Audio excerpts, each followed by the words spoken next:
Good morning, good afternoon, good evening. This is Af Malhotra on Straight Talk with Af.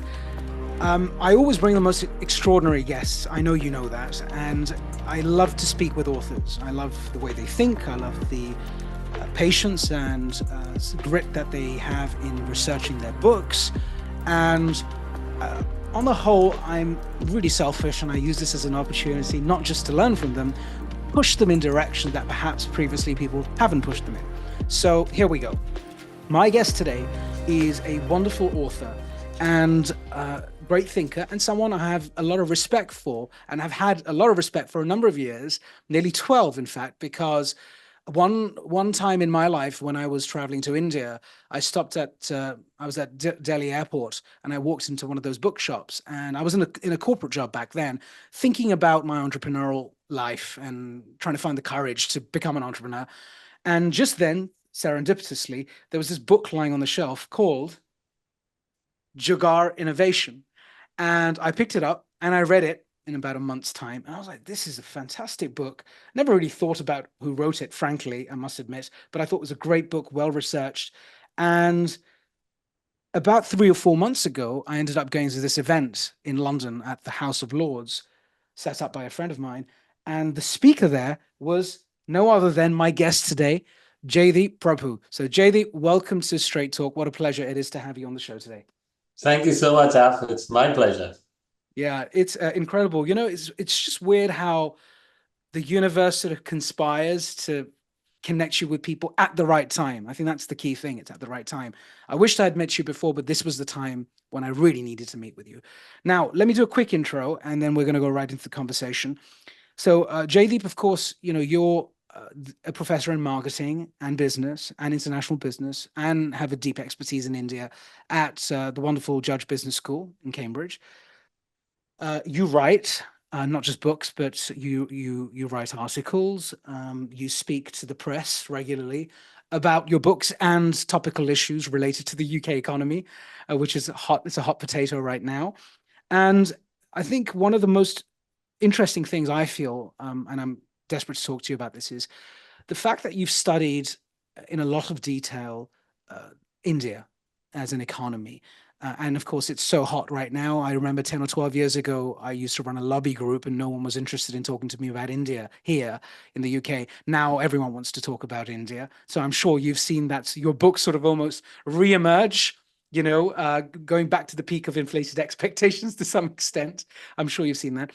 So I'd love to touch on the cultural dynamics and just the Jagar nature of India. It's just a phenomenal country and inimitable. I don't think there is any real comparator. We try, but there really isn't, just because of diversity, demographics, democracy, and digital, the 4Ds that Yeah.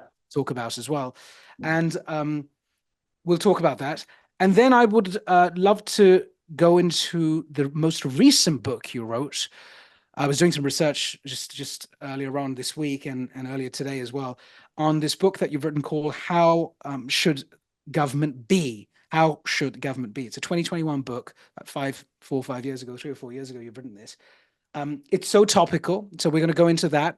I'd love to talk about the previous work and, of course, entrepreneurship, because I'm an entrepreneur and I'm on my fourth venture. I've raised money. I've made many mistakes. I've had some successes. And I'm of Indian origin based in the UK. So this is also a very interesting dynamic. Yeah. So you good with that? Works for you? Yeah. Sounds exciting. Amazing. So before we get into that, I am a stickler for, and I love to talk about people's personal stories because I find that to be actually extremely important and very interesting. And so it puts into context all of the good work and the amazing books you're writing and this fantastic accolade you have as a professor at Cambridge, so well respected in your trade. Tell us about Jaideep. Who are you? What's your history? What's the story here? Yeah. So I was born in India and grew up in India. My father was in the civil service and so moved around a lot. And so among some of the places I studied are Delhi, Bangalore, Goa, Belgaum, Karwar. Some are well known, some are less well known, but all very interesting places to grow up. I did my undergraduate studies in engineering at IIT Delhi. And then I left India. And this was 1989, which seems like prehistory because this was even before India began its process of liberalization. So it was a Correct. very different world that I grew up in. And I went from India to the United States, and not just anywhere, but Los Angeles. So that was quite a shock, a culture shock, and an economic culture shock as well. I switched from engineering to business and got a PhD in marketing at the University of Southern California. I then taught at UCLA. And then my plan was to go back to India. That had always been my plan. And I thought, why don't I do that via Europe? And so I first went to the Netherlands and I was there for 3 years. And then this job came up in Cambridge. It seemed too tempting to pass. And so I applied, I got the job. And in a sense, I then have stayed on in the UK. I found Cambridge and briefly I was at Imperial. I found them so congenial to live in, both Cambridge and London, and to be both at Cambridge and then briefly at Imperial, that I've been here since 99. But when I came back to Cambridge from Imperial in 2008, I came back to take up a chair in Indian business, and that helped me reconnect with India, not only at a personal level, I'd always had that, but also at a professional level, because from 2008 onwards, I've been able to actually link my research and my teaching and my outreach and my writing with India, a place that is very dear to me. So that's a little bit by way of introduction, but happy to Yeah. go into any of those aspects in greater detail. Yeah, yeah, no, that's amazing. So you're very well traveled in India and also outside of India. I'm intrigued by a few things. So if you wouldn't mind, and it's an open dialogue. I often find, as I go through life, through the ups and downs of life. I'm a father and I have a family and so on. And I always look back at now. I'm both my parents. I've lost both my parents, but now I always think about them a lot, and I start to and my siblings, but my parents a lot, and I'm starting to see that a lot of my ideology, my interests, my way of thinking actually does is sort of born out of my home to a large extent. What was your home like? How did it happen with you? Yeah. That's actually very moving what you just said because I too have lost both my parents relatively recently, and Sorry. in a sort of strange irony, they have become more important to me now than they were when they were alive, and in some ways more real to me than when they were alive. Perhaps I took them for granted. I left home when I was quite young, first to study in Delhi and then in the US. And in those days, when I was in the US, for instance, 89 to 96, um, you know, there was no Skype or Zoom, or one had to make calls using a landline, and they were quite expensive. Yeah. And particularly from India to call. And my father was a stickler. He was really somebody in the old tradition, very conscious of shared public resources, never misused his position or any perks that he may have got from the government. So I only, actually spoke to my parents twice in all those years and went back to India once, I think. And I'd lived abroad and so on. But anyway, the fact is, I must have taken my parents for granted. They were always there. But now I've lost them. I think a lot about them, possibly Mm, all the mm, time. And I think I got a lot from my parents.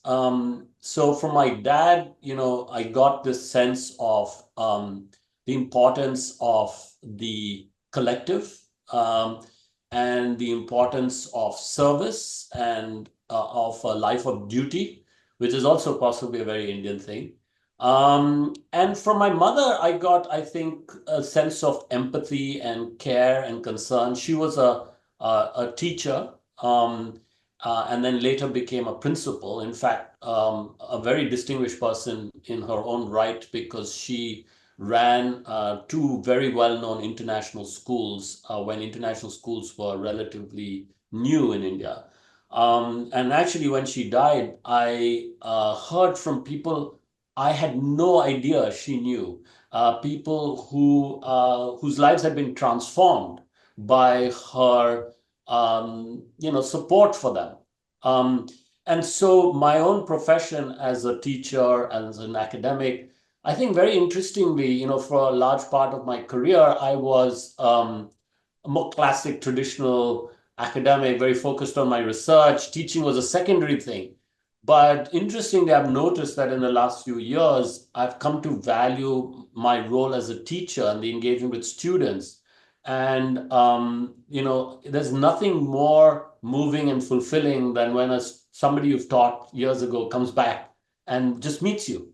They tell you about how their life has evolved. And sometimes they tell you things that just, absolutely take your breath away because they say, I remember where I was sitting when you said XYZ. Yeah. Anyway, so this is my way of saying that I'm definitely a product of my parents in different ways, and I'm ever so grateful to them for everything they gave me that has formed me, and given me so many opportunities in life. So thank you for that question, and I'm sure you can relate to some of what I said from your own experience. Yeah, it's so bizarre. My mother was a teacher too, Mm, at a very well-known institution in Delhi, mm, and my father was a barrister in the Supreme Court. mm. And the other thing we have somewhat in common is I migrated to the UK in 1988. Oh, right. And Yeah, there were reasons behind it, not for this show, which I'm sure we'll chat about offline. And my father was a real Gandhian thinker, yeah, right? So very principled. And India yeah, wasn't that yeah, wasn't in that state, frankly, yeah. at that time. So it was in a bad state Mm, in the mid to late 80s. mm, So my transition to the UK was incredible as well. And I think when when one does their work, I'm in entrepreneurship, you're in writing, you're in teaching. When you do your work, when you produce material, when you are creative in your writing style, when you're creative in your modeling and your thinking and your lecturing, and in fact, whether it's the way you speak, the way you carry yourself, the examples you give, that sort of wow X factor. I believe that's a culmination of a stack of many, many things. mm. Not just, well, I went to university at XYZ. I mean, those are very Yeah, basic. Those are yeah, basic examples. So I love the book that you wrote. The second one I haven't read. I think it's called Frugal Innovation, if I've got it right, yeah, where you tried to use the Jagar innovation thought process and apply it to the yeah, Western world. exactly. And then your third book, the most recent one, the 2021 book about the government, what should the government be? Let's, if it's okay, should we start with that for a moment? Yeah, Yeah. yeah, So I heard you talk about the book and break it down in its various sort of chapters and sections and so on and so forth. And I guess um, the first question I have, it's a very basic question, but I have to ask it because people may not know it as much as I do. Why did you write this book? yeah. That's a great question. It's not the natural subject for somebody who's in a business school and has spent his career studying the private sector. Um, So I guess there are several reasons why I wrote the book. The most obvious one is that I have studied innovation throughout my career as a business school academic. And I had, of course, studied innovation as it was done in the private sector. And in the first part of my career, I actually, that's when, this was before books and all that. It was all about writing papers, academic peer review papers, and so on. And most of those papers were about large Western corporations in high-tech sectors like pharmaceuticals, biotech, etc. And partly because the understanding was that's where innovation happened. It happened in the West, it happened in large companies. And it was only in 2008 when I came back from Imperial to Cambridge to take up this chair in Indian business that I started to look at innovation in emerging economies. And it's when I started to look at innovation there, particularly in India, but also in other Asian and African and Latin American economies that I became aware of this notion of frugal innovation, or jugaad, as you would call it in India, and which is characterized by being very frugal, being very careful and creative about the use of limited resources, which has a lot of lateral thinking and improvisation embedded in it, a lot of flexibility of the mindset, and where the intention often is to be inclusive, to try and come up with highly affordable solutions that can then bring very large numbers of people into the market from outside the market, from the informal economy into the formal economy. And so then began a sort of journey of first me writing about how this kind of frugal innovation was done in emerging economies, and what Western companies going there could learn from them. Followed by that middle book that you mentioned, Frugal Innovation, which was about how this idea was now gaining traction in the West, driven largely by entrepreneurs, sometimes students in places like Cambridge, who could do things not just with software, but also with hardware that only large companies could do before, or what the government could do. And so I'd written these two books about frugal innovation in emerging markets and then the developed world, but in the private sector. And whenever I spoke about those books in any kind of a gathering, invariably somebody would ask me, so what does this mean for governments? And and I saw that to have embedded in it two questions. One was, what can governments themselves do to innovate faster, better, and cheaper for their citizens, to be able to deliver better? But there was also another question, which was, how should governments uh, regulate and cultivate these phenomena in their economies and societies, and particularly new technologies, these ubiquitous tools that were coming on board, not just smartphones, but social media, and now things like AI and so on. And so I began to think about it. And this is where I think your question about my upbringing comes in, because my father worked for the government, and the government was ubiquitous in India. And then I went to the States, where the government was very powerful, but not at the expense of the private sector. Um, and then Europe as well, the European experience. So, I, at the back of my mind, even though I was a very, in many ways, conventional business school professor, I often did think about these issues, like what are the conditions needed for innovation to thrive, and not just in large companies, but also in smaller companies. And indeed, how can governments, and why don't governments do what companies have to do? How are companies different from governments when it comes to innovation and so on? And then, of course, the very big question of regulation, because clearly we need some regulation, but what's the right amount of regulation, and when should you have it? So if you intervene too early and in too heavy-handed a way, you might kill fledgling technologies and kill huge opportunities to transform people's lives for the good. But equally, if you don't have some, if it's laissez-faire, you might get all kinds of unintended consequences, including very negative ones. And then sometimes it might be too late to do anything. Yeah. So that seemed intellectually a very important question that had a direct bearing on what the private sector does in terms of innovation. Simultaneously, here in Cambridge, we had introduced a course, an MPhil course, so a master's course in technology policy, and I began to teach on that. And so part of that course was to bring people, speakers from industry and from government, to come and speak about this whole question of policy around technology. So that informed my teaching. And we also had executive programs at Cambridge, where leadership programs, not only for people from the private sector, but also for people from government. So we had a very successful program for Indian civil servants, people like my father, but of course much more junior to my father, who had retired by then. And that was fascinating, because I had first-hand experience of the challenges they were facing. So all this culminated in me not only thinking about these questions, but actually gathering data. And I became exposed to very interesting things that were happening in government from around the world. not just from the UK and the West, but also from emerging economies.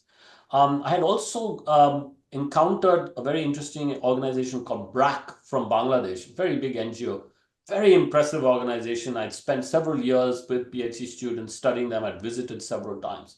So I had, by the time, the 2010s were coming to an end, I had collected a lot of material, and that's when I wrote this book, How Should a Government Be? So long answer to your question, but it was a progression of, Mm, based on my own work in the private sector. mm. Let me take you back for a moment. I've always found when I speak to authors who've written multiple books, they tell me that there's a time and place. There's snapshots in their lives. So when they wrote their first book, they were who they were at that point with the experience they had, the perspective they had, the views they had. And then they wrote another one, and you on your third one, perhaps a fourth one's coming as well. So you'll tell us all about it if it is. And books change you. And that's the first thing I've picked up. They change you. And it depends on where you are in your life. You write that book at that point, it's number one. But you do carry over, not always, but sometimes, what you've written in other books because that's who you are. And in your case, you've been teaching it as opposed to Yeah. just being an author. That's the first part. The second part is between the books, stuff happens, Hmm. right? The world changes. Yeah. Stuff happens with you at a personal level. Things happen in your work. Things happen on the planet, and the issues that you've been studying or researching, they evolve. They change. Sometimes it's disruptively, right? Yeah. We've seen that with technology. So when you wrote this book, and I'm going to ask you about now because it's been 4 years, a good amount Yeah. of time actually. Um, when you wrote that book, the book on the government, um, when you were writing it, what was going on in your mind in terms of the last two books? And this is a very sort of kind of slightly more detailed question. I just Yeah. wanted to understand your mind. When you Yeah. were scripting that book, to what extent was your mind still in Jugaad and Frugal innovation, and you Hmm. were carrying through that sort of tailwind versus, you know, packing that up totally and starting Yeah. afresh? How did you do it? Yeah, yeah, great question. Yeah. Now, what was particularly interesting for me about the third book was that that was, in a way, my first attempt at writing a book by myself. The previous two books were co-authored. So the Jugaad book was actually with two people, Navi and Simone. Very interesting people in their own right. Navi grew up in Pondicherry in India and grew up speaking French and Tamil and Well. English. So he then went to France and eventually got French citizenship. And then he went to work in the US with Forrester and picked up an American passport. So he is Indian, French, American, and speaks fluent French and is something of a rock star in France. Hmm. And Simone is very interesting because she is of Indian origin. Her parents are Indian, but she grew up in the US and she studied to be a dentist and then decided that what she really wanted to do was make films, and then she went into making documentary films and made a very successful one on innovation in India. And so anyway, that was a very interesting partnership on Jugaad, and it was a great one, and I thoroughly enjoyed that. And then for the second book, it was just Navi and me. And we did a lot of the research here in the West and in France, where he had a lot of connections. And that book, in any case, was about Western corporations. And then Navi, and I, we had different interests. And I remember I had this idea to do a book on government, and he said, "Why don't you do that? That's something Hmm. you're passionate about. You do that." So that was one thing. What was going through my mind was I had to own this book, all a lot of the work, all the heavy lifting, everything. There was no one I could share the ideas with. Of Hmm. course, the editor helped me somewhat, but that was also, it enabled me to actually explore my own, not just view, not just the content, but the format, Hmm. and also explore how I write nonfiction, for a general audience as opposed to academics. And I remember my editor told me early on, you got to keep in mind this is a book for a general audience, so you got to write for an intelligent 14-year-old. Yeah. And Yeah. I had intelligent 14-year-olds coming up at home, two of them. And so I tried to do that and make it quite simple, simple language, but still, with a narrative sort of flair. And of course, some of these topics are quite dense. Government can be dense, complicated. Anyway, so I enjoyed thoroughly being able to simplify and Mm. make more transparent what is otherwise quite opaque. And there were a lot of stories, frankly, and that's what I carried through from the previous books. So all three books have been very much narrative nonfiction. They're about people, their stories, their journeys, and by telling their stories and journeys, trying to identify some principles, some kind of guide rails that we can give to people, who are trying to do something similar. Yeah. So they're all, in a way, very practical, but also very human, I would hope, because they tell the human stories and some of the human challenges of, in developing something new, changing people's perspectives on things. So, I suppose, as with all things, there was some continuity. Obviously the theme of being able to do things faster, better, and cheaper is one that carries through. The context is different. First, it was emerging markets, then it was large Western corporations, and then it was government organizations. But still looking at within an organizational context, how can technology be used to do things better? How can you organize to do things better? And then, of course, the government book also had this part where governments start to deviate from companies in that they Mm. also need to regulate and cultivate. And that was very interesting. That was a very new topic. And then my editor also said, well, you've got to also have something which says, what's in it for the citizen? Mm. After you've told us what government should do, what about citizens? What's our Mm. role? And so that was very interesting to sort of write almost autobiographically in a way to think Yeah. about, oh, so what's my role, and what's our role, and how should we hold our governments to account, and so on. So yeah, it was a very interesting experience doing that, and I think it helped me develop my own style, my own ideas about not just content but also format. How should a book be put together? I got a Mm. much better sense of that actually. Amazing. And that was like 3 or 4 years ago now, right? Yeah, You're coming to 4 years. So where is your head at now? yeah, Because yeah. I'm keen to know that. Yeah, absolutely. So, even while I was writing the How Should a Government Be book, and that title was actually one that my editor kind of encouraged me to use. And subsequently, after the book was published, people told me why they thought it was a nice title. And that was surprising to me because I hadn't seen it that way. So, for instance, a very senior policymaker said to me, I'm glad you called it How Should a Government Be? Because often people think about what government should do. And actually, it's not just about what you should do at any given point in time. It's about what your mindset should be in government. Correct. What should your approach be in government? And what they should do changes from time to time. But how should they view things? How should they view their citizens and their relationship with their citizens? How should they view technology and forms of organization? So.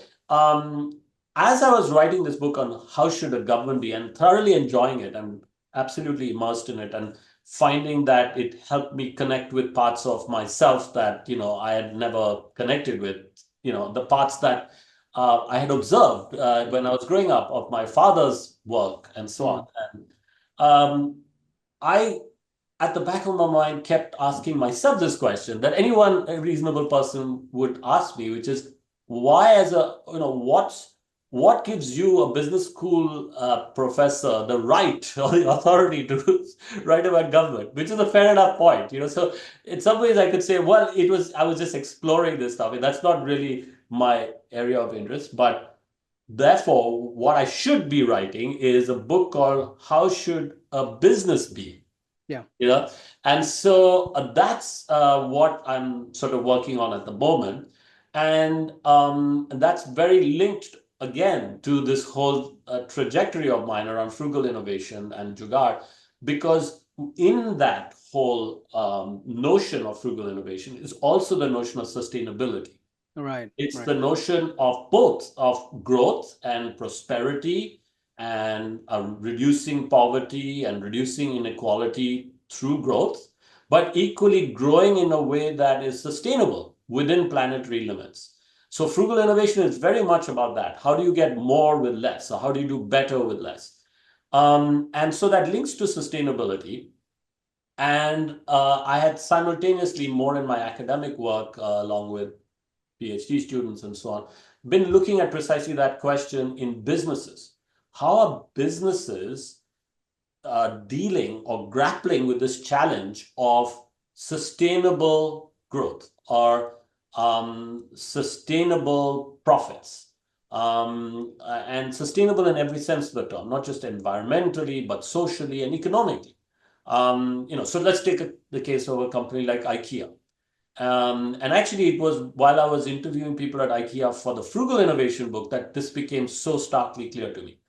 They are very aware that their entire business model and therefore their future depends on the availability of a scarce resource, timber, which even in 2014, when I was interviewing them, was already under a lot of pressure from competition coming from other companies, from growth in emerging markets, and so on.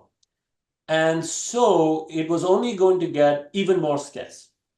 And at the same time, obviously, like any company, they have to grow, they have to get more customers, they have to open more outlets, and they produce more and more furniture with less and less timber. And so they could easily envision a point where they don't have access to timber. So what happens to their business? And so they had started to think about circular economy principles, think about things like usership rather than ownership, thinking of renting furniture or selling secondhand furniture or leasing furniture, initially trying to do that in a B2B context with other businesses.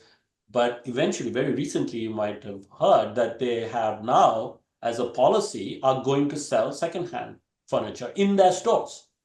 And that you can sell your used IKEA stuff back to them, and then they will sell that on in their Yeah. stores. That's incredible. Yeah. And they have found a way to make this profitable, because you could imagine that it would cannibalize. Why would they sell secondhand when the margins may be lower and it might cannibalize the sales of their new stuff? But it also brings people back into the store, and it also helps preserve the scarce resource.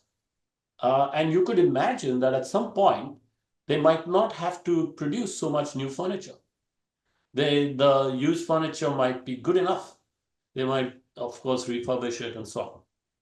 So that's really what I'd like to do, is to write a book about how should a business be. And Mm. then a sort of glimmer in my eye is a third, like a trilogy. How should a country be? Which is a bit different from how should the government be and how should the business be. Right. It is how should that whole ecosystem be, and again, it would be from the lens of innovation. How do you create a culture or a country or a society that is innovative in a good way, that Yeah. is creative in a good way, where you get all the benefits of that creativity and that innovation without some of the negative consequences. Anyway, so Yeah. Yeah. I love it. that's I love it. Thank you for sharing that, because the whole sustainability discussion is both personal and commercially of interest to me. And one aspect of that is of driving great innovation. And now there's plenty of research around this, and good research as well, that a diverse board, not just race and gender, beyond that too, diversity of experience, diversity of language, like you talked about your colleague who's multilingual and a bit of a rock star in France and so on. And same goes for you. You know, you have extreme levels of diversity, places you've lived in, the background you come from, the languages you speak, the books you've written. They're similar but different. That I think is necessary for humanity moving forward, you know. And you can only get to a point of innovation and great innovation, sustainable innovation, when you've got different people putting their heads together and coming Yeah. out with some absolutely magnificent stuff. And you know, the days of homogenous books and Yeah. homogenous writing, I think we're done with Yeah. that now. Yeah. And that was a different time, and I'm sure you agree. Yeah. Absolutely. So that's beautiful. I love the IKEA example. When we look closer to home, as in the United Kingdom, which is where we both live, then you know, you touched on some really important points around innovation and countries Mm. and or governments as well, and companies, right? So they all sort of Yeah. there's like Yeah. one bit of a triage going on Yeah. here, right? They're all Yeah. intertwined in some Absolutely. way, right? Yeah. Absolutely. Yeah. If I gave you a Harry Potter wand, Mhm. right? And I mean, or you can do anything with that wand, Mhm. and you were sitting next to Keir Starmer, and you were given the license, whatever number of months or years, Mhm. to do what you believe is necessary for the country. On Yeah. the spot question, but of course, I'm sure Yeah. you'll be able to share your views. What would you do with what Yeah. you know for the Yeah. UK right now? Such a great question. So Thank you. first, I would do what Nandan Nilekani, who led the Unique ID project in the Indian government, did, which is to be very aware that resources are key wherever you are, rich country, poor country, whether you're in a large company or a small company or in a government, resources are key. And so you've got to be thinking what is affordable and how can we make something affordable first and foremost. It's got to be affordable. It can't break the bank. And ideally highly affordable, right? How do we make whatever we're going to do highly affordable? The second thing is, especially in government, it's very important that it be inclusive. It can't be something that's only for a small part of the country. It can't be for some of the people. It has to be for all of the people. And linked to the question of resources, it's got to be done within a pretty reasonable time frame. Ideally within this current, you know, term. Term. Yeah. Absolutely. So that gives you 4 years, 5 years tops. Okay. And the first few days are crucial. So maybe we've lost our opportunity now because they've already said a few days. But anyway, still early days. Now, the other thing that I've been struck by when I was writing and researching this government book is that government lacks one big thing that companies do not take for granted, which is that companies organize for innovation. They are acutely aware, probably paranoid, that if you don't innovate, you die, right? And that innovation is not simple because you've got to do it while you're doing business as usual. People often compare it to, like changing tires while you're running the race, right? So they know that innovation is crucial. They know that it's very difficult to do while you do business as usual, and you can't take your eye off the ball. You can't stop making internal combustion engine cars while you're coming up with the electric vehicle, right? You've got to be able to do both those things, and they're different activities. Doing business as usual is very different from doing innovation. It requires a different mindset. The risks are very different. Business as usual, when you're making standard your cars, your Toyota, you can't tolerate failure because you can't have cars where the brakes fail and then you got to recall millions of cars and people's lives are in danger. But when you're doing the same with innovation, you've got to tolerate failure because by definition, it's risky. Half the things you try are going to fail. And Correct. you've got to be prepared to give people some license and all that. So these two activities are very different and you've got to organize for it. And they do that. And they have they have many ways of doing it. But one simple one is that they will separate the innovation activities from the business as usual, and they'll give people who are doing the innovation activities some free rein. Hmm. Or another way they do it is they give you time. They give you 70% of your time, you're going to work on business as usual. 20%, you do some new products that we are working on, new ideas that we're working on. 10%, you can do whatever you want. So there are different ways that our companies organize. Another thing is that they will have a budget and a team that is tasked with doing innovation. I mean, if you look at pharma and so on, they have R&D, right? They Absolutely. have Yeah. a huge team. And those people are spending all their time thinking about what's the next big thing. And that's so crucial to the company. And they'll try Mm. different things systematically, and many of them will fail. But from time to time, the pharmaceutical companies will come up with a blockbuster, and Yeah. that's going to be their bread and butter for the next 10 to 20 years. And they'll milk it. And while they're milking it, they'll keep thinking of the next big thing, right? Mm. Think about Apple under Steve Jobs when he came back, that remarkable run. They Mm. came up with one blockbuster after the other. But while they came when they came out with the iPod and iTunes, they milked it before they came out with the iPhone and before they came out with the iPad and so on.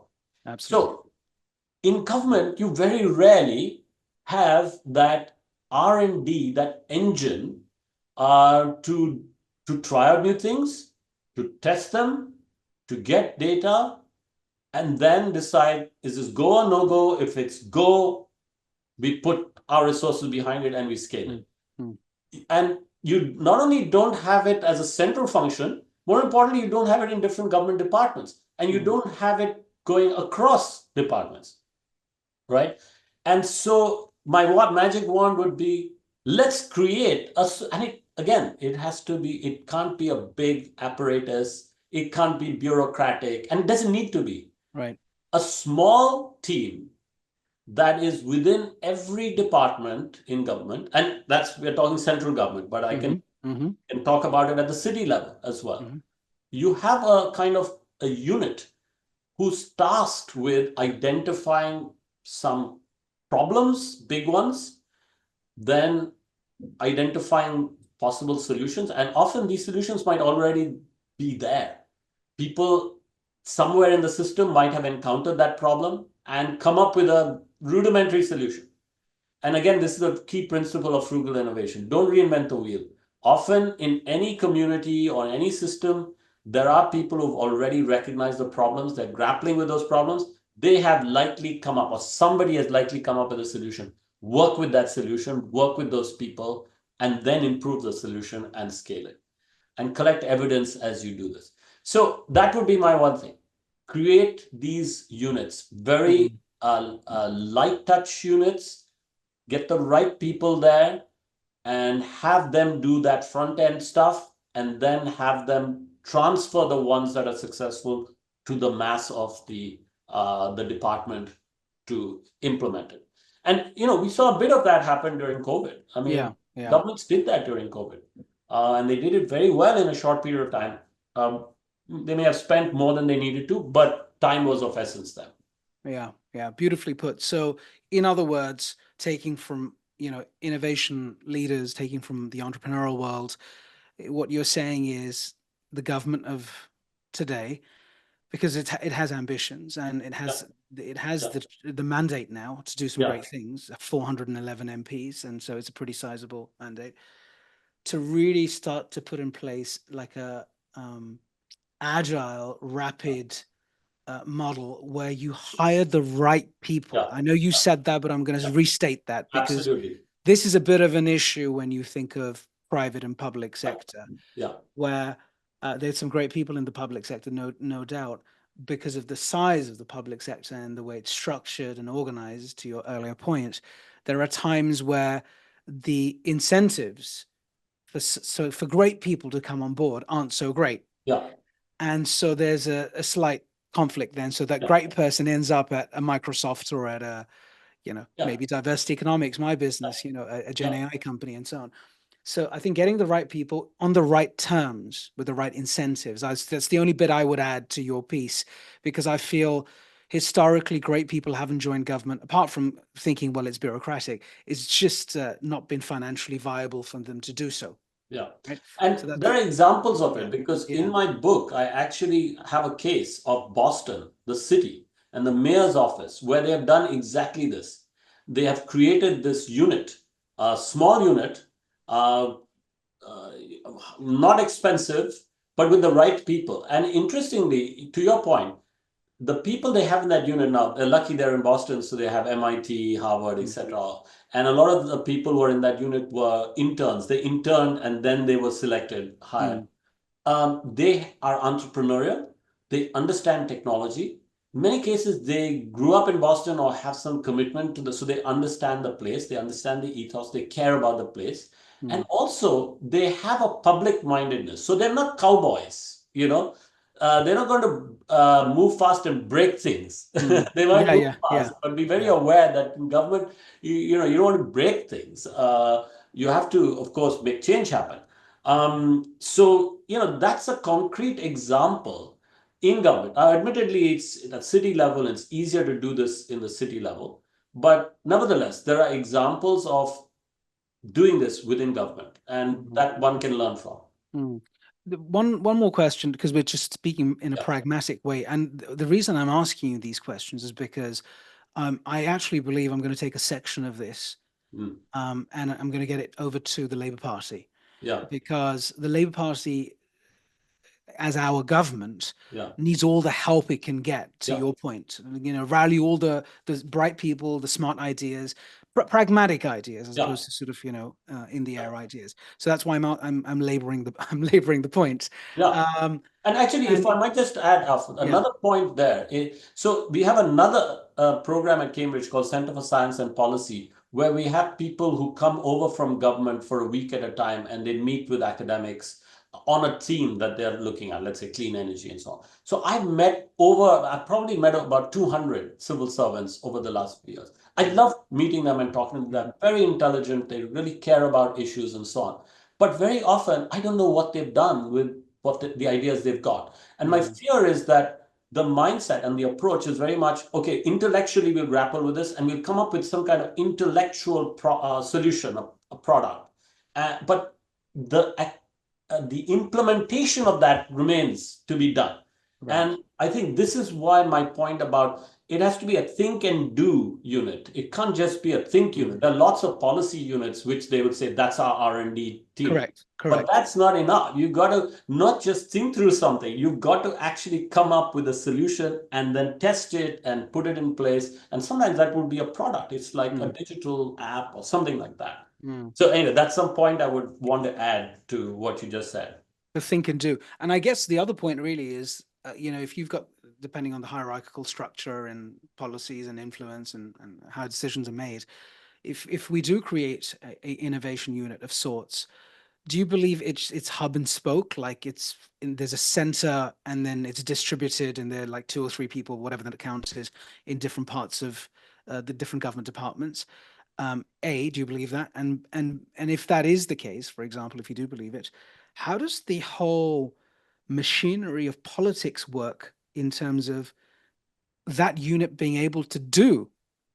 Because that's the problem, right? Yeah, The problem is not think. There's enough think yeah, to do there, and of course to do it, because if those people start getting frustrated and yeah, they've been doing a lot of thinking, now it's time to do a lot, but actually the doing is a single digit percentage versus thinking, yeah, they're no different to another one of those committees. exactly. Oh, what are your So thoughts around that? yeah, this is a great question. And again, there are going to be differences between the US and Britain. Yeah, There sure. are going to be differences between a city government run by a mayor and a national government run by a prime minister. But still, that Boston example is a useful example to answer your questions. How do you do that? So there's one unit in the mayor's office with the blessing of the mayor. So the mayor is key. The mayor says, you have my blessing to do this, right? Now, what are they doing? That central unit, that one unit, will look at a bunch of issues that, again, the mayor and the politicians have identified. So let's say a big issue is affordable housing. Okay, so Hmm. that's one thing we're going to work on. Then maybe another one is education and student debt. Okay, so that's another thing. Then another one is mobility in the city and just infrastructure of roads, bridges, flow of traffic. Okay, so let's say these are three big ones that we've Correct. identified. Correct. It could be more. That same unit, that one unit, has projects looking at, let's say, these three things. And what do? They are co-creating with their citizens. They go out into the city. Now, they are already technically savvy. They're from that community. They might have access to the mayor's office, to certain people in different wards, different parts of the city. Now, they go out on the affordable housing one. It is fascinating because what they initially did was they would have these kinds of pop up. They would go to communities and they would meet in a gym, and they started to draw on the floor of the gym what an affordable house might look like. Okay. Because what had happened earlier was the policymakers, along with architects and so on, would design something which they thought was affordable and so on. And then people who actually used them felt they were too pokey or didn't have something, they didn't like the design of the house. So they thought, okay, we've got to have proper input. So they started the gym. But just drawing these spaces wasn't good enough. So then they wanted to make it a bit more realistic. So then they created a mobile apartment on a truck and took it around and had people come in and move things around, including the walls and all this kind of stuff. That was Nice. more Smart. real. That was Smart. more real. And they even put furniture in and had people move around. And actually, they were able to see with people's help how you could create in a very small space, a very intimate and desirable Mm. uh, place. Now, they've got the prototype. They've got the evidence. They would have collected data on this, all kinds, qualitative, quantitative. They have evidence. Now they've made the case. Then they make the case to the housing department. And then it's up to the housing department to take it forward. They have, the resources, they have the mandate to do it. Mm. Mm. And when the housing department does it, of course, citizens will respond. Hopefully, they respond positively because the work has been done. You've anticipated any issues and so on. You've already got the buy-in of people. You've got their input. You get good press. The mayor takes the credit. The department takes the credit. Nobody even needs to know about this unit and their role. And if something had failed in when it was in the prototype form, the unit takes the blame. It's not a big issue because you failed fast, you Yeah. failed Yeah. Yeah. quietly. Yeah. So, to answer your now, I don't know how that would whether that would translate easily. Maybe you need to have one unit per government department, and then because of complexity and size, and then that unit within, say, DWP looks at five or six burning problems and then Correct. comes up with solutions that different parts of DWP will then take forward, right? Yes. Yes. But that template, I think, can be replicated. But I don't see any discussion of that in any government, to be honest. No discussion. And yet, for somebody like me who studied the private sector, this is the most glaring gap. This is the most Right. glaring omission. And it's not rocket science, and it's Yeah. done in government. It's been done in government. It can be replicated. Anyway. Yeah. Yeah. No, you've hit the nail on the head. And I promise to take this conversation to a few people that I'm in dialogue with. And there's a party conference next week, and I think minds are open, and this is good for the country because, as I think you said in one of your interviews that I read, we're talking about the UK. We're in a bit of a tricky situation, and we're in a hole. And when you are stuck at the bottom of a pit somewhere, you kind of need someone to lift you out of it. And whilst there's no one, we Brexited, so there's no one who's going to lift us out of it per se. I'm not sure if the Americans will. We sort of have to get ourselves out of this. So we have to innovate in from the pit and create some sort of a tool or a ladder and use some innovation is going to be critical for us to get out of this. Um, And especially, I mean, yeah, I've lived in this country since 99. It's a highly creative, entrepreneurial, absolutely. innovative Yeah, country. absolutely. It punches way above its weight. Yeah, It yeah, has that mindset. Talk about diversity. It has tremendous diversity. It's very open. It's very linked with so many parts of the world. yeah, So there is so much potential here. This is not a problem that the UK cannot solve if yeah, it does a few things right. Yeah. Take the NHS as well, which seems impossible to solve. I don't think that needs to be that difficult. I mean, maybe these are famous last words, but I know that NHS is difficult because of the way it's organized as well. There's no command and control. It's incredibly chaotic. That has to be solved, and I think the current government has ideas. Like for instance, prevention rather than cure. And just today they were talking about just being, sort of not being too careful about being called a nanny state and so on, and being much more interventionist because it's called for in some of these areas. Prevention is better than cure. That's the most frugal approach, you Hmm. know. But yet the whole system of health is designed towards cure when it's too late and much more expensive. And that's Hmm. where a lot of the spending is going at the moment. Hmm. Hmm. It goes back to what you were saying earlier around approach and mindset, Yeah, and the word be rather than do, right? yeah, Goes back to that. yeah, I yeah, think if government becomes ultra clear about be, then actually it sort of permeates down yeah, into even areas that were blockages in the yeah, past. yeah, Over time, they sort of start clearing up because your intent is yeah, very clear now. yeah. Yeah. You know, And what you should do could change from time to time. And that should emerge. Top down is not going to work. It's got to emerge. And that's why the way you're set up and the mindset and the culture you have will enable you to do the right thing at the right time. yeah, yeah, you hit the nail on the head. It's very inspiring. You're great. You've inspired, and it's not the complexity of the idea again, right? Yeah. It's the simplicity of the idea, Yeah. and of course now the ability to execute. Yeah. Right. Exactly. So I want to finish off, and we can tell we will talk for hours. I'm sure we're going to Yeah. be meeting up and having different discussions. Before we close off, I want to bring in this concept of generative AI Yeah. because I'm sure you're looking at it, you're playing with it, you're studying it. I, of course, am building a generative AI company to transform diversity, equity, inclusion practices in global companies and public sector. There's just no software and data analytics in DEI in the market, which is the most extraordinary thing. Hmm. But it's a $10 billion market, and the Yeah. consultants are making most of the money, which is Right. fine. But Yeah. like in any new market, where are all the vendors? Yeah. Where are the software vendors? Right. So there's a ton on ESG, but DEI as a micro niche seems to be Hmm. missing. So I'm building that solution, funded by the government, by the way, which is Hmm. great. So funded by Innovate UK. I'm sure you're very familiar with Yeah. that coming from Cambridge. Um, when you think of the next generation of entrepreneurs in the country, or I mean, you can take a global example if you wish, and you look at the role of the generative AI revolution, and I believe it's totally understated. It's not hyped. And I'm doing it. I'm playing with it. It is totally understated. We're scratching the surface. In a couple of years, you'll be able to build apps, release the apps, and even make it go viral. Frankly, with just an OpenAI GPT type tool, it's going to be pretty epic. Yeah.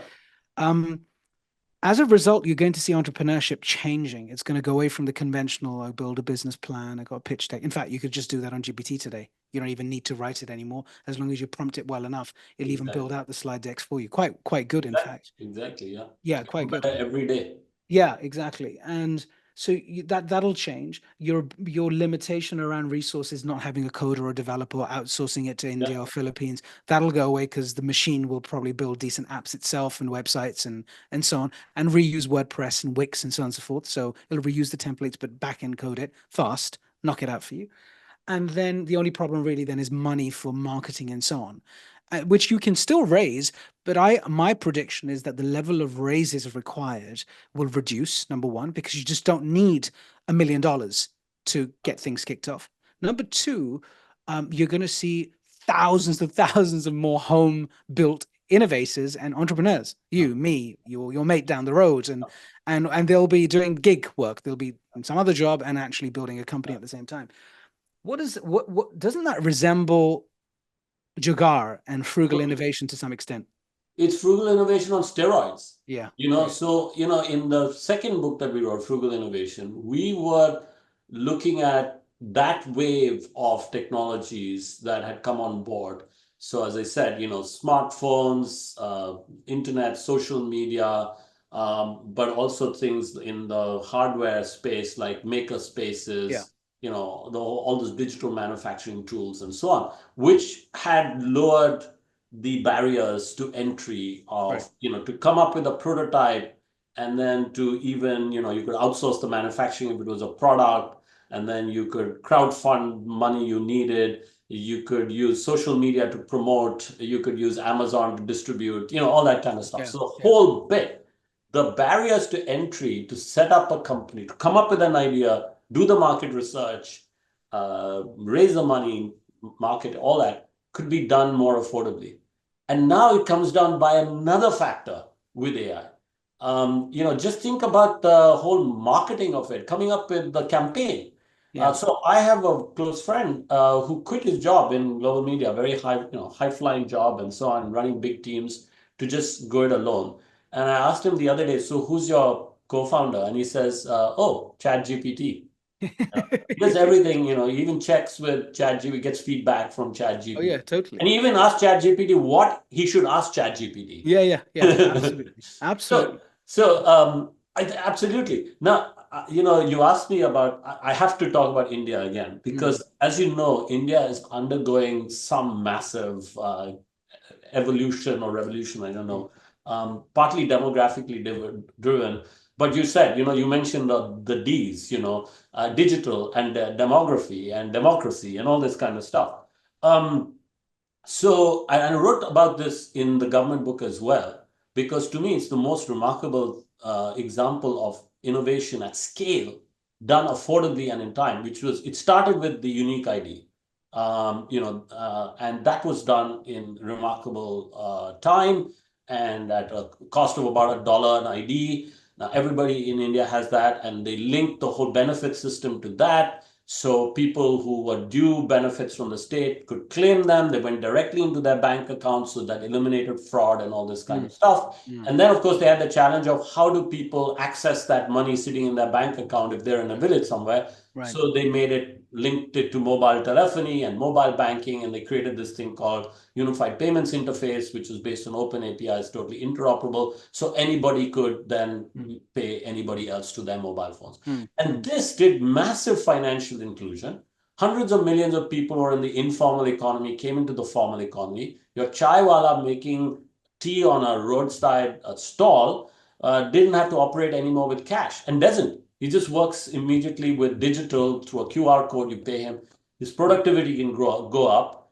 And he has an audit trail with the bank because it all goes to the banking system. So now the bank can assess his credit credit worthiness. Yeah. and make loans to him so he can be more Yeah. productive. So not only have they done this financial inclusion and empowerment, but then because there are all these open APIs and all that, they've created a huge opportunity for fintech startups. And India has this vibrant fintech ecosystem now. So having done that in the financial services space, created India Stack, they are now applying it to all kinds of things, to the health stack, to the agri stack. They're applying it to true peer-to-peer commerce, open network digital commerce. So Mm, you don't have platforms; it's all about protocols, and anybody can trade with anybody. You can mm, apply that to mobility, so you can get your auto rickshaw to come and pick you up, and you don't have to pay Uber a fee. Neither side has to share mm, the mm. benefits with. Superb. So they apply even to energy. You can sell spare energy that you have in a battery to anybody else through the system because there's also payments involved. Now, AI. So I have a classmate from IIT who went to the US, did his PhD in computer science, was in Silicon Valley, started companies over there in design and all this kind of stuff, chip design. And then he went back to India in 2010 or so, and he was one of the first volunteers on the Unique ID project, and he became the head of biometrics. And he stayed on in that ecosystem. So the whole lot of people who came first to work on the Unique ID project, who then stayed on in that ecosystem and have done various things. Sometimes not for profit, creating the sort of foundations for like the beacon protocol for this open network, digital commerce, all this kind of stuff. Yeah. Sometimes for profit, sometimes working with universities and so on. So he continued in this space, and he became very interested in AI for Bharat. That was the name of this project. It was a not-for-profit where they were trying to develop artificial intelligence solutions in Indian languages. And it was, making progress until OpenAI came out with ChatGPT in November of 2022. And he said it just blew his mind Mm, because suddenly he saw how you could produce for a fraction of the cost, for a pittance almost, mm, mm, a tutor for every, a personal tutor for every kid in the villages of India, Correct. where there's no school and there may not be a teacher. Yeah. And you could create a personal physician for every person in rural India in that pocket where there's no doctor. There'll never Hmm. be a doctor. There, Hmm. there may be a primary health worker at best. Hmm. So now the challenge is, yes, you can piggyback on OpenAI and ChatGPT. Fine, you can do that. But there's some challenges. If you want to make it in Indian languages, for instance, the tokenization doesn't work in the favor of Indian languages. So you Hmm. have to do some innovation. And then maybe the smart thing to make it affordable again and to make it inclusive is that you focus on creating your own full stack AIs, Mm. uh, which are in certain domains, like specifically for education or Absolutely. specifically for Niche. health. Yeah.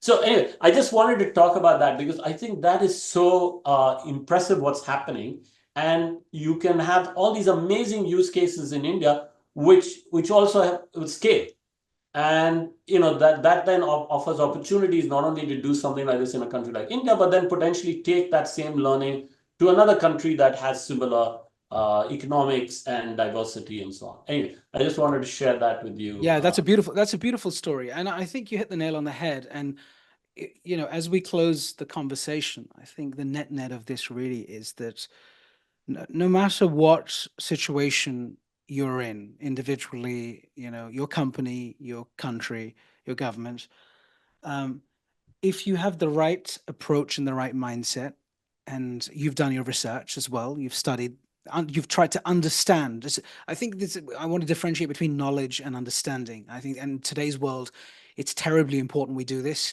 because, like, someone's listened to this podcast now and they're like, "Oh, I just went onto the podcast. I know everything about Jaideep. Yeah, I know his background, and that's great. And it's really good knowledge to have." Being able to understand what you just said, to put it into the context of what's important to them or the job that they're doing or the work that they love to do, is a different thing. And um and this is where we have to also be careful about the tools like GPT, as much as I love them, or Claude or Llama, or we use them all. I mean, I don't even use Google search anymore, right? Yeah, yeah, Is that in a position that you're in, in your stage of life, with the books you've written, you've been through the ups and downs. It wasn't sort of a linear path. yeah, And the same goes for, mid 40s entrepreneur, ex corporate. I've been through the ups and downs, but we do have lived experience, yes, and you still cannot discount the importance of the context yeah, of that lived experience in being able to process the knowledge so it yeah. becomes understanding. Absolutely. And I think key to that is something we've been discussing earlier Yeah. is doing. You have to do, you could be a thinker primarily. So I Yeah. would say I'm a thinker and a Yeah. teacher primarily. I'm a writer primarily. But for instance, talking about frugal innovation would be meaningless if I hadn't also tried my hand at it. And I have in a very small way with Yeah. frugal education. And we're doing that here with digital. We've been working on that in the school with our programs in a very real way, and now using AI as well, including creating a Mm. persona, my colleagues and me to do stuff. So that doing is very important because the doing informs, helps you to get the understanding Absolutely. and helps you connect with your lived experience. It Yeah. makes it a complete experience as opposed to just if you were just thinking. And I think again, going back to our discussion about government, many of the people, they might see differently because they're also doing things. But often what they're doing is shuffling paper. I mean, maybe it's a slightly overly critical view, but that's how it does appear to be. Whereas sometimes you actually have to make the thing, an app or whatever it is, try it Mm. out, and the prototype, the Mm. beta version, Mm. and get feedback and learn from you using it yourself. Mm. Anyway, that's my take on what you just said. Yeah, you hit the nail on the head. Um, JD, it's been a real pleasure talking to you, and I think we may have to get you back again for another talk, because you've got such an expansive experience base and mindset and approach to thinking, and quite very diverse. And I do like that word. And before you go, firstly, how has the last hour and 15 been for you? We really didn't know each other. In many cases, I actually don't know my guests. We're not best friends or anything, but we become best friends after we do the show. How was the experience of the last an hour and 15? I'd love some input. It'd be Yeah, great to hear. actually, Alf, it's been wonderful. You've done an amazing job of helping me think about myself and speak about myself in ways that I don't think I have actually with anyone. Um, uh, and I think it was, bringing the personal story in was very important. It helped because whenever I talk about my professional work, I rarely make that connection. And that's the human, that's what we all share. And, Mm. you're telling me about yourself triggered certain responses in me. So I appreciate you being so open as well and touching on those personal aspects as much as touching on these other aspects. And I think that was also very interesting because I don't often have that cover that whole span with an interviewer. Because often people are more interested in the private sector or the government, not that span. And clearly, you've also, and you see the connections Mm. there. So that's been very, to me, very powerful to have that kind of a conversation. So thank you so much. I've really, I've also felt very relaxed while talking to you. Quite interestingly, I felt very relaxed, and yet, obviously, we're talking about some quite Yeah. uh, challenging and difficult things. Yeah, yeah. Thank you so much. I'm grateful, and it feels good to be able to learn from folks like you and speak openly because we've got to keep this as human as Yeah, possible. yeah. And so there is a lot more to discuss. When you do write your next book, you will absolutely, I'd request you to come on to Straight Talk with Af. And your last words in terms of the setting is this. I know you seem to have children as well, and so a few decades have now passed. Okay, and you're an older version of you, and maybe you're working, maybe you're not working, don't know. And we chat again. I'm going to be older too, so we chat Yeah. again, albeit on a podcast, or probably not in virtual reality, or Hmm, just through our hmm. thoughts. Maybe Yeah. just through our thoughts. Um, what what would you what would you want to be at that point? How would you want to feel at that point about who you are and your life and the impact you made? Wow. What a great question. I think, again, a very human thing, to have made a positive difference, particularly to those who might have needed it the most. I think that's what I got from my parents, and that's what I would want to hand on to my kids as well. The sense that, what gives us meaning in life is working for the benefit of others and doing whatever we can to make other people's lives better, particularly those who don't have the advantages that we had growing up. Yeah, yeah. And thank you for sharing that because I think it always boils down to I've done about 140 shows.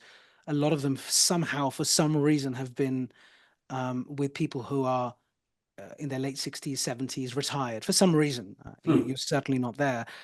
And that's the only consistent thing. hmm, It's been about impact hmm. and not houses and not Yeah, cars. I've had yeah. hedge fund managers, retired hedge fund managers, not about their money, not Hmm, about their mansions, not about. Remember when we sold our company? A little bit about that, but it's yeah, been mostly to do with impact yeah, and helping other people, and that's how basic we really are. I mean, that's what yeah, humanity is. That's yeah, what it is, and spirituality teaches you that yeah, as well. Just yeah, come here, have a clear, have a good intent, clear mind, clear heart, and just do good work whilst yeah. you're on this planet for whatever number of Absolutely, years. Um, absolutely. I am very grateful for who you are and the books you've written, and we were meant to meet now. We will certainly be meeting again, I can pretty much assure you. And I will be coming to Cambridge and spend time with you, and vice versa. Thank you so much for everything you're doing. We will speak again. Be well, and as they say in America, Godspeed, because you have spent time in America too. So that's me, Af, signing off. This is Straight Talk with Af. Please do subscribe to come back to this channel. Summarize this, by the way, if you have to on one of the GPTs or short forms or whatever, if you can't listen to it for an hour and a half. But definitely pull in the knowledge and make sure you've got the understanding. Thank you very much. Be well. Thank you.